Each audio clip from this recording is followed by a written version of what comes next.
Channing Scott, a junior nursing major, had no idea that what she was studying in school would be beneficial for her life sooner than she thought. I was diagnosed with type 1 diabetes about 3 weeks before attending Hampton University. Just 3 years ago, Scott's health suddenly plummeted. I went to the doctor just for a regular physical, but I did have signs and symptoms of diabetes, such as being thirsty all the time, urinating all the time.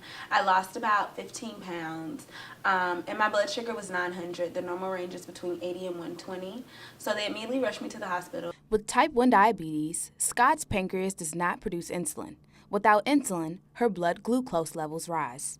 Since her body doesn't produce insulin, she has an insulin pump that gives her the correct amount she needs. I have an insulin pump, and this is the pump. This is what it looks like. So it gives me insulin all day, every day. It's tubing, and the tubing is connected to my stomach, or it could be in the back of my arm. Scott checks her blood sugar levels multiple times a day to make sure they are normal. Scott keeps her kit by her bed each night in case she wakes up and has low blood sugar.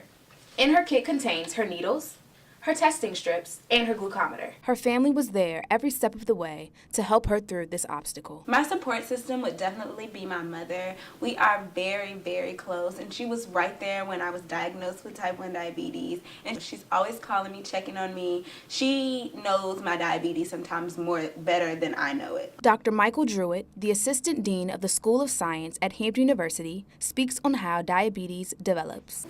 Type 1 diabetes mellitus is generally called juvenile diabetes. Now, both of the diabetes have a lack of insulin. For type 2, of course, this is pretty much considered environmental. This type of diabetes generally comes from the types of food that you eat. 25.8 million children and adults have diabetes in the United States. 7 million people don't even know they have diabetes. If you are concerned that you are at risk, these are the common symptoms: increased thirst and hunger, frequent urination, blurred vision, and extreme fatigue. Once finding out she had diabetes, she changed her lifestyle completely. I eat a lot of wheat stuff, like brown rice, wheat pasta.